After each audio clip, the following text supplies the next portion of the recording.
I want to talk about collagen protein. Does collagen protein count towards your total daily protein intake? Hmm. And does collagen have any unique benefits outside of standard protein? Yeah, that's a great question, man. Okay, so the in quotes evidence-based community as a group, they kind of banded together and decided collagen was crap. They And did. then you got like trashed if you like went against that mantra. But and everybody thought that at one point. You know, you go through the normal curriculum and you get taught that these are incomplete proteins, you know, and these are complete proteins. And collagen or gelatin, that's like the one animal protein source that really sucks because it's missing tryptophan. And okay, so that we believe that collagen sucks, it's low quality, it's incomplete, that's it. But then the evidence just starts rolling out. And at some point, you have to be open minded. And it's just like what we talked about at the beginning. Scientific mindset means be skeptical, which means ask for the evidence.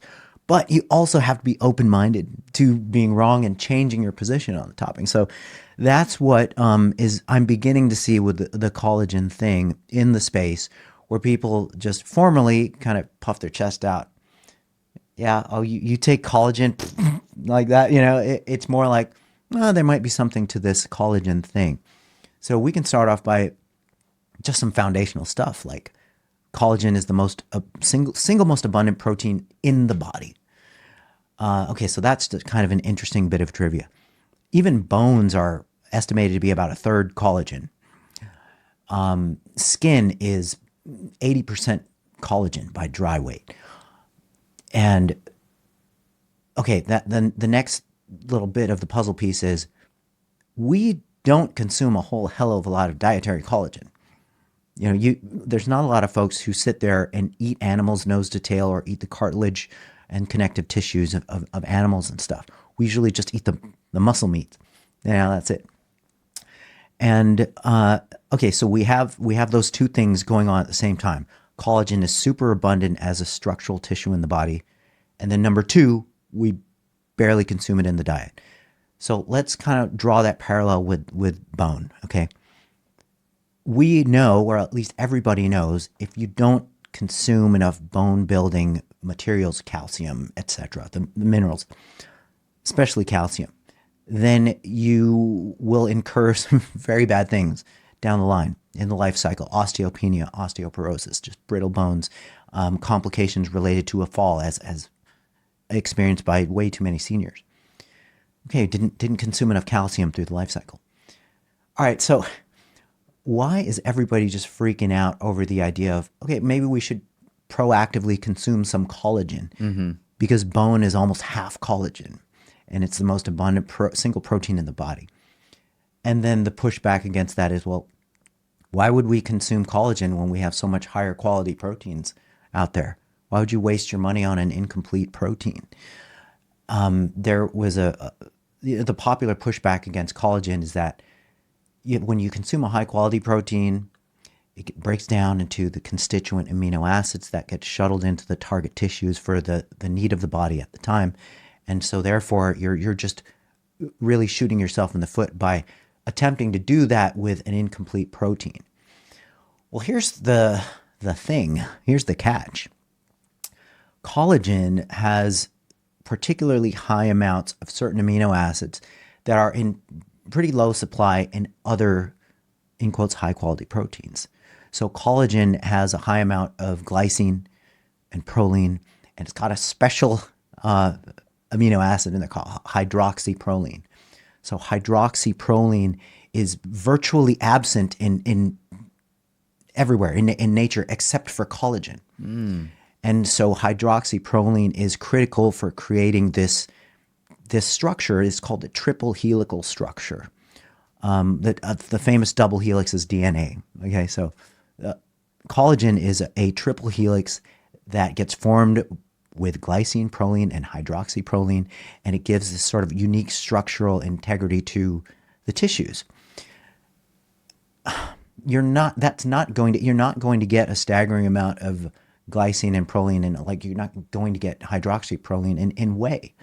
And so when we compare collagen with whey on muscle specific effects, and whey ends up kicking collagen's ass, we can't go, aha, see, collagen sucks now, but that's what a lot of people do. Collagen is mainly for the purposes of bolstering the structural integrity of non-muscle tissues. It's not great at, muscular adaptations, but with things like skin, joints, bone. I mean, if you talk about like a pile of positive results, multiple systematic reviews and meta-analyses showing that, hey, there's something to this. But it's almost like, well, duh, there's also something to taking in enough calcium and getting your bone strong, dude. It's the same damn principle, almost. And so there's another little thing about collagen that it resists hydrolysis or resists complete breakdown after ingestion. And so these collagen fragments, they make it intact through the bloodstream and into the connective tissues. And this has been tracked with radio labeling or isotopic tracer technology, where they can track the route of certain molecules within the body and where they end up, where they go, their metabolic fate. And so with collagen, these collagen fragments have been tracked from ingestion to blood circulation straight into the joint cells and increasing the activity of the so-called chondrocytes. And so we have mechanistic data. We have like hard outcome data, like with anything from markers of skin health, skin aging, all the way to very specific things with connective tissues, even hair and nails.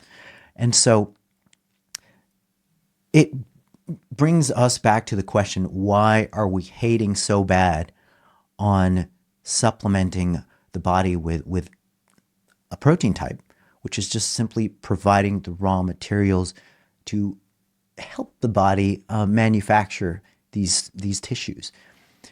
And it is look, collagen supplementation is a first world thing, just like almost all supplementation. It's a first world. Protein powder is a first world thing. Absolutely, dude. Absolutely. We're putting the icing on the cake here. Going to a gym with equipment specifically designed to have these like ergonomically perfect movements is a first world thing. Mm-hmm. Like listening to a podcast for everything that having an iPhone in your hand, like these are all first world things. 100%. Yes. And collagen is definitely on that list, but with the list of supplements that we get, I personally have collagen on my list of supplements. I personally do. If I ate more chicken cartilage and if I ate more of the dietary sources of collagen, I probably wouldn't take it, but I don't. Yeah. And so if you have that available to you, then I'm just going to take advantage of it. I realize that supplements in a lot of respects are not make or break, but it's more of like you're rolling the dice. You're casting the line out, the bet.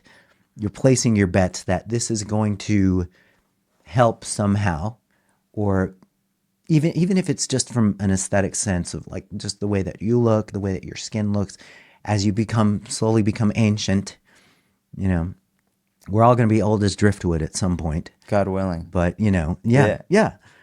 And so it's kind of interesting to do what we can while we're young.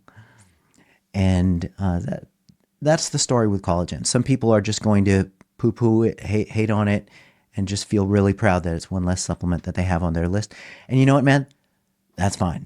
I don't think it's a mandatory thing, but if you're asking me what do I think about it and, hey, do you even take it? Then my answer is I think it's good and I take it.